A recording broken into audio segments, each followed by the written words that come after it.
In the summer of 1977, Enfield, a modest suburb in North London, seemed like the picture of ordinary life.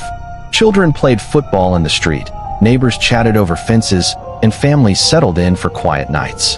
But inside one ordinary council house at 284 Green Street, the Hodgson family was about to enter a nightmare.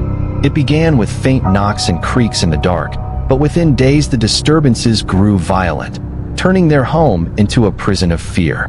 Each night became a trial, each dawn a fragile reprieve. What followed became one of the most chilling hauntings in modern history. A case so disturbing, even seasoned investigators fled in terror. This is the story of the Enfield Poltergeist.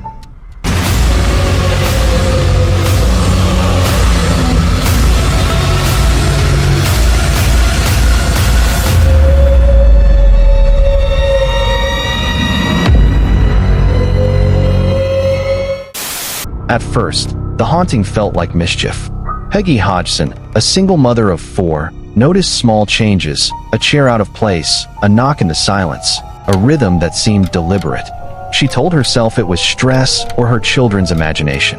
But soon, furniture scraped across the floor with violent force, gouging the wood. Knocks thundered inside the walls as though fists pounded to escape. The children spoke of shadows and toys that twitched on their own. Peggy dismissed it, until she saw a heavy chest of drawers slide across the room by itself. In that instant, her doubt dissolved. Something unseen had claimed their home. The haunting grew bolder, striking the children directly. 11-year-old Janet Hodgson screamed as her body was wrenched from bed and hurled across her room.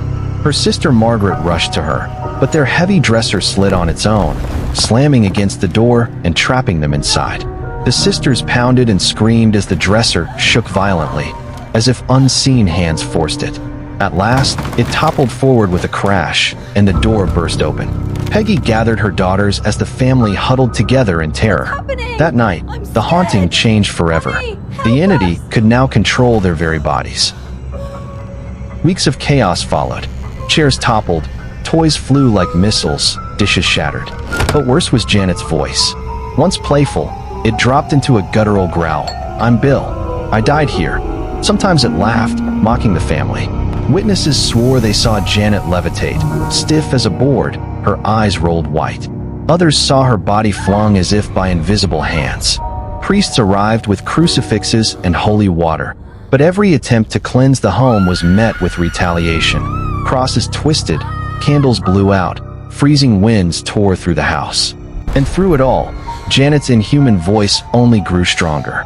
This was no longer just a haunting. It was a possession. By now, the haunting could not be ignored. Neighbors whispered about screams. Journalists arrived with cameras. But it was the Society for Psychical Research that made the case infamous.